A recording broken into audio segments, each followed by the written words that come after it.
विपक्ष में रहते हुए बहन जी का कांग्रेस और समाजवादी पार्टी पर लगातार हमलावर रहना क्या उनकी पार्टी का नेशनल पार्टी का स्टेटस खत्म कर देगा? ये सवाल अब सबके जहन में है और ऐसा होने की आशंकाएं प्रबल हैं क्योंकि बहन जी की पार्टी लगातार अपने विधायक या तो गंवा रही है या तो बहुत कम हो गए हैं और लोकसभा में उनका कोई सांसद है नहीं, राज्यसभा में भी मामला जीरो हो सकता है। मैं आपको कुछ आंकड़े देने जा रहा हूं, आप खुद सोचिए और बताइए कि बसपा का ऐसा हाल क्यों हो रहा है।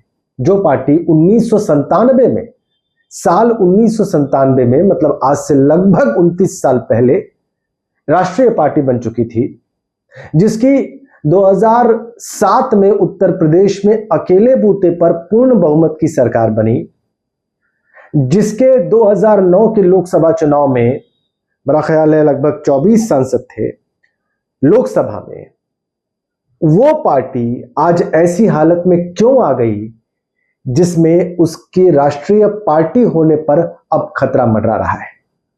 आप तमाम राजनीति को बहुत अच्छे से समझते हैं, खासकर उत्तर प्रदेश की। तो बहुजनों की ये पार्टी जो बहुजनों के हित साधने का, उनकी रक्षा करने का दावा करती थी, बहुजनों की बात करने की बात करती थी, उस पार्टी का ऐसा हाल क्यों, जबकि इस देश में बहुसंख्यक आज भी बहुजन है, जबकि इस देश में किसी भी राजनीतिक दल का, किसी भी राजनेता का भविष्य बहुजन वोटों से ही तय होता है। उस देश में और उस प्रदेश में बहन जी की बहुजन समाज पार्टी राष्ट्रीय पार्टी का दर्जा गंवाने की हालत में क्यों आ गई, यही आज के इस वीडियो का सवाल है। और इससे पहले कि मैं आपको जोरदार तथ्य बताऊं और कुछ जो कारण मेरी समझ में आए हैं वो बताऊं, मैं आपसे भी चाहूंगा कि ये अहम राजनीतिक सवाल जो आपके सामने है इस वक्त, उसका जवाब आप कमेंट करके इस वीडियो पे जरूर बताएं, ताकि ये वीडियो अगर बहुजन समाज पार्टी के नीति नियंताओं और बहन जी तक पहुंचे तो उन्हें पता चले कि स्थितियां ऐसी क्यों हुई हैं और लोग उनके बारे में क्या सोचते हैं। बहन जी के बारे में अब इस वक्त लोगों की राय क्या है, ये आपके कमेंट तय करने वाले हैं। आंकड़ों से समझिए कि मायावती की पार्टी का इस वक्त क्या हाल है और क्यों उनके राष्ट्रीय पार्टी के दर्जे पर खतरा मंडरा रहा है। 2024 के यानी कि पिछले लोकसभा चुनाव की बात करें तो उनको एक भी लोकसभा की सीट नहीं मिली। लड़ा उन्होंने बहुत सारी सीटों पर, वोट उनको मिले सिर्फ कुल वोटों का 2.04% यानी लगभग 2%। और ऐसा 36 साल में, ध्यान से सुनिएगा, ऐसा 36 साल में पहली बार हुआ कि बहुजन समाज पार्टी का कोई सांसद नहीं है इस वक्त संसद में, यानी कि लोकसभा में भी कोई नहीं है और राज्यसभा में भी कोई नहीं है। पिछले 36 सालों में ऐसा कभी नहीं हुआ था, लेकिन वो हो गया। ये एक बड़ी वजह है कि उनकी पार्टी पर राष्ट्रीय पार्टी के दर्जे के खत्म होने का खतरा है। अब आप विधानसभा चुनाव की बात सुन लीजिए। अगर उत्तर प्रदेश की बात करें, सिर्फ एक है उनके, उमाशंकर सिंह, आप जानते हैं। बिहार में अभी जो पिछले 2025 के विधानसभा चुनाव हुए थे उसमें सिर्फ उनका एक विधायक जीता। उत्तराखंड के जो विधानसभा चुनाव हुए थे 2022 में यूपी के साथ, उसमें भी उनका सिर्फ एक विधायक जीता था, यानी वर्तमान में वही एक एमएलए मायावती जी के पास है। और पंजाब में जिनमें उनका ठीक ठाक वोट बेस हुआ करता था, वहां से भी सिर्फ उन्हें एक एमएलए मिला हुआ है। यानी पूरे देश में, पूरे भारतवर्ष में, पूरे आर्यावर्त में जहां बहुजनों की बहुत अच्छी आबादी है, जो पार्टियों और नेताओं के राजनीतिक भविष्य का फैसला करते हैं, उन बहुजनों को रिप्रेजेंट करने का दावा करने वाली पार्टी के पास पूरे देश में सिर्फ 4 विधायक हैं। इसीलिए उनके दल से राष्ट्रीय पार्टी छिनने का खतरा प्रबल हो गया है। मैंने राज्यसभा इसलिए बोला था क्योंकि उनके सिर्फ एक सांसद हैं बसपा के, रामजी गौतम, और उनका नवंबर 2026 में कार्यकाल खत्म हो रहा है। तो आप जानते हैं, जो एक विधायक है उत्तर प्रदेश में, उसके बूते पर तो कोई राज्यसभा में उत्तर प्रदेश से नहीं पहुंचाया जा सकता। जाहिर सी बात है ऐसी ही स्थिति सारे राज्यों में है बीएसपी की। इसलिए मैं आपसे कह रहा था कि ऐसा पहली बार होगा जब संसद में बसपा का कोई सांसद नहीं होगा। ये नवंबर में स्थिति बन जाएगी। अब मैं आपको बताता हूं कि बंगाल, केरल और तमिलनाडु में कितना बुरा प्रदर्शन रहा है बीएसपी का। 294 सीटें जो बंगाल में हैं, उनमें 152 सीटों पर अपने कैंडिडेट्स उतारे थे बहन जी ने, और सभी प्रत्याशियों की जमानत जब्त हो गई। भयावह। आप अंदाजा लगाइए, बहन जी की पार्टी के सभी 152 प्रत्याशी जो बंगाल में चुनाव लड़ रहे थे, उन सबकी जमानत जब्त हो गई। वोट कितने मिले? लगभग 1,17,000 पूरे बंगाल में, जो कि कुल वोटों का 0.18% है। ये बहन जी की पार्टी की स्थिति है। क्यों है आप बेहतर जानते हैं, जो मुझे पता है मैं बताऊंगा।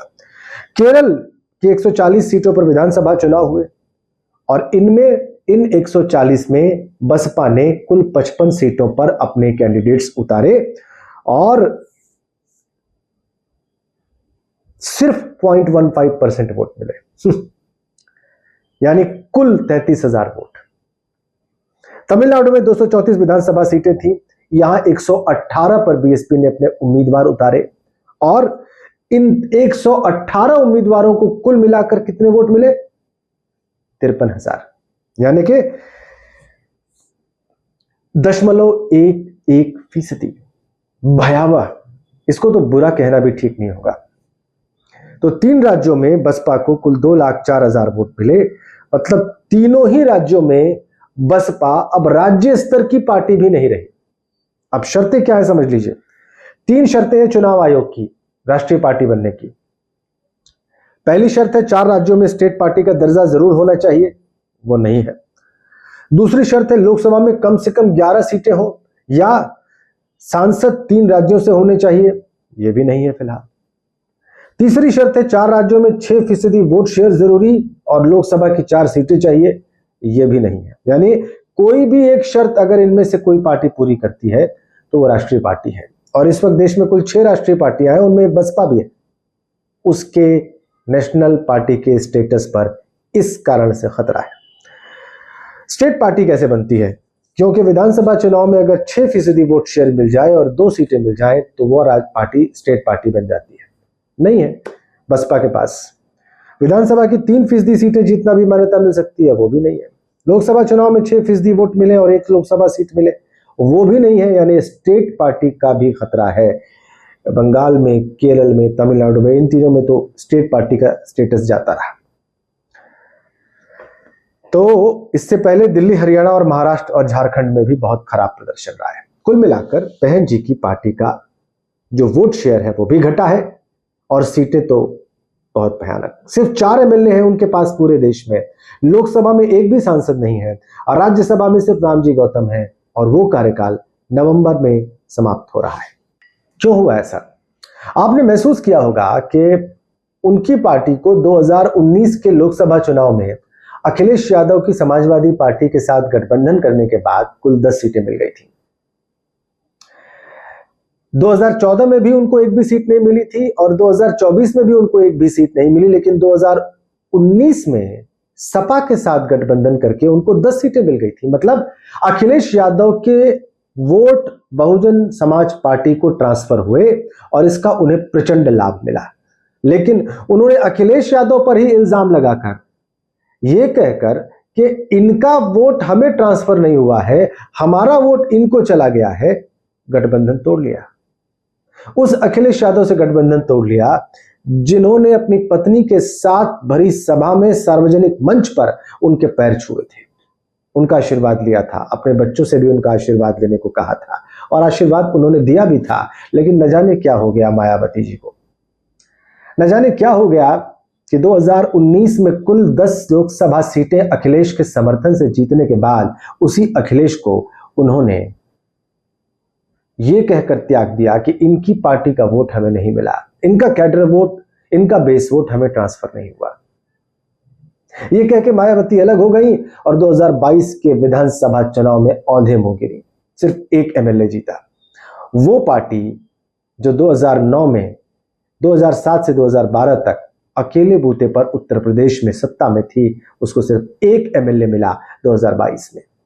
वही पार्टी 2024 के लोकसभा चुनाव में 0 पर आउट हो गई। वजह इसकी साफ है, जब आप विपक्ष के ही दलों को विपक्ष में ही रहकर आक्रमण का शिकार बनाएंगी, उन पे हमले करेंगी, उनको भटका हुआ बताएंगी और सत्ता पक्ष पर मौन रहेंगी या सॉफ्ट रहेंगी, तो वोटर बेवकूफ नहीं है। वोटर को सब समझ में आता है।